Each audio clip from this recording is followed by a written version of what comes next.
Assalamualaikum warahmatullahi wabarakatuh. Perkenalkan nama saya Davidson dengan NIM H071241073. Baik, di sini saya akan mempresentasikan eh, proyek visualisasi informasi saya yang dikembangkan menggunakan Tableau. Di sini saya akan menjelaskan terkait dashboard saya di mana akan menganalisis data transaksi penjualan global dari sebuah perusahaan retail pakaian.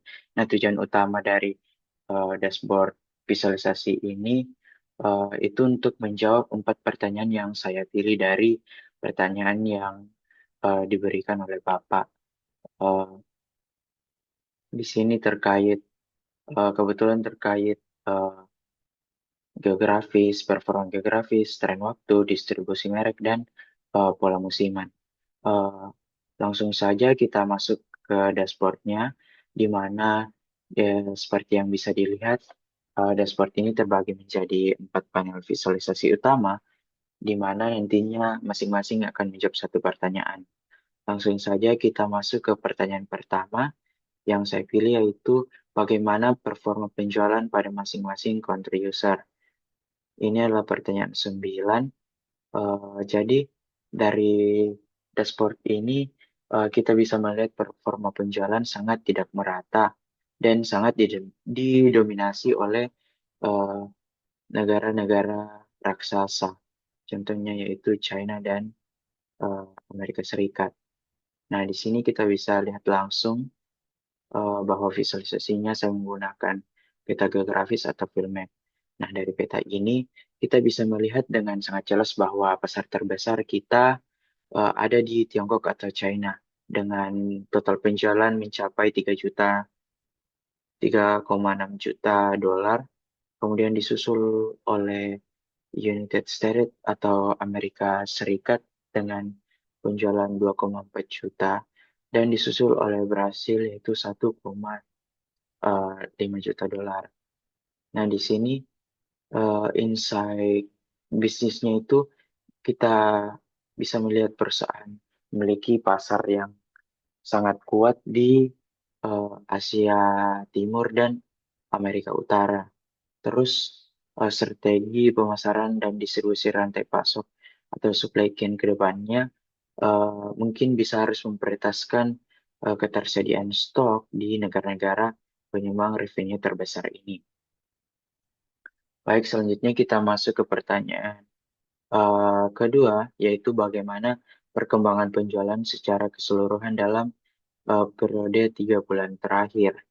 Jadi perkembangannya itu dapat dilihat dari area chart eh, area chart di sini, itu perkembangannya cenderung stagnan di 2 bulan pertama. Di dua bulan pertama, namun di bulan terakhir mengalami lonjakan yang sangat drastis. Nah, jika diperhatikan ini tren penjualan dari Maret sampai eh, Mei ini cukup stabil, bergerak di angka mungkin 19-20, 19-20, intinya stagnan di sekitar angka 20-an ribu dolar. Eh, Namun mulai merangkak di sekitar 16 Mei, mungkin sekitar di 16 Mei eh, yang mulai merangkak naik dari 23 dan eh, mencapai puncaknya di Mei 27 2023, yaitu angka penjualan mencapai 107 ribu dolar dalam 1 hari sebelum akhirnya eh, drop di akhir-akhir Juni.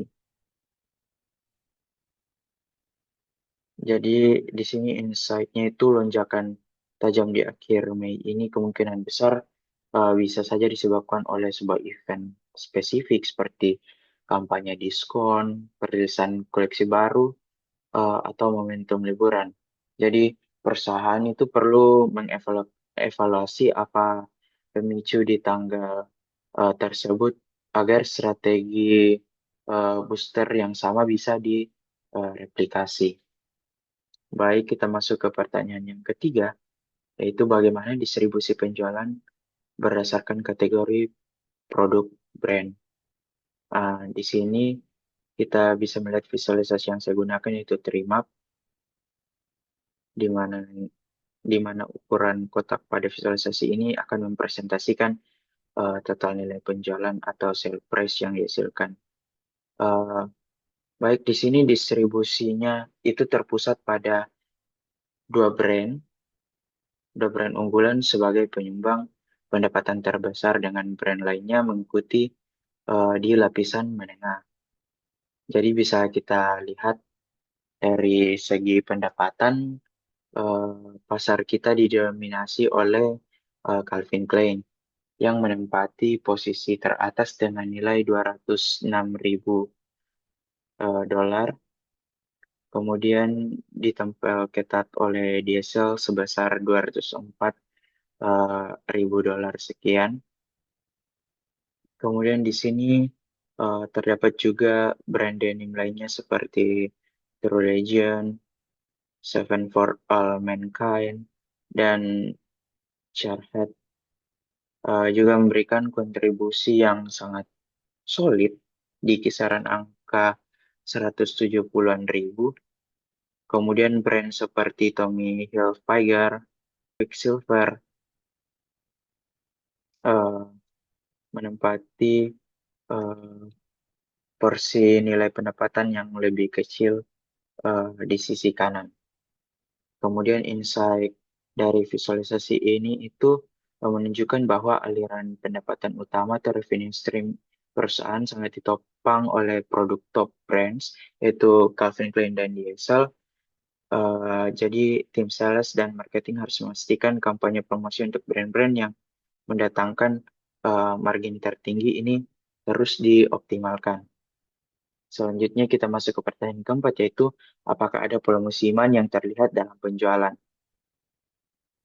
Di sini untuk membuktikannya saya menggunakan heat map table yang membandingkan bulan dan tahun dari 2019 sampai 2023, di mana eh, warna biru yang semakin pekat di sini akan menunjukkan pendapatan semakin tinggi. Jadi di sini apakah ada pola musiman yang terlihat? Ya, jelas ada.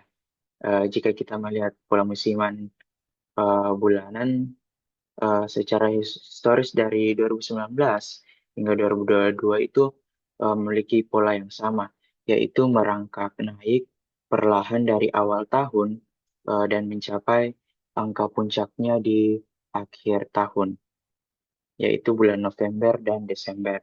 Namun eh, pola ini juga mengalami pergeseran ekstrim di tahun 2023, di mana eh, penjualan di awal tahun itu sudah tinggi, dimulai dari Januari, yaitu 503.000 dolar dan meledak secara eksponensial di bulan Mei, yaitu eh, menyentuh angka 1,19 juta dolar dalam satu bulan saja. Jadi hal ini kembali memvalidasi teman kita bahwa pola musiman masa lalu atau di mana puncak penjualan selalu di akhir tahun kini disesuaikan dengan fakta bahwa ledakan penjualan ekstrim juga bisa terjadi di pertengahan tahun. Sekian dari hasil proyek visualisasi informasi saya. Di sini saya bisa mengambil kesimpulan eh, di mana ada tiga rekomendasi strategis yang bisa saya berikan berdasarkan data. Yang pertama itu fokus ekspansi dan inventaris, di mana pastikan ketersediaan stok brand unggulan penyumbang nilai penjualan tertinggi selalu aman, khususnya pada pusat distribusi utama dan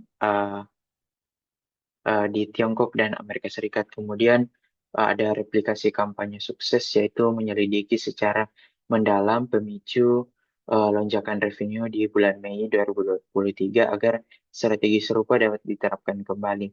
Kemudian ada antisipasi terhadap pergeseran tren musiman dengan adanya anomali di pertengahan tahun 2023, perusahaan harus lebih proaktif dan tidak lagi hanya bergantung pada momentum kuartal di akhir tahun.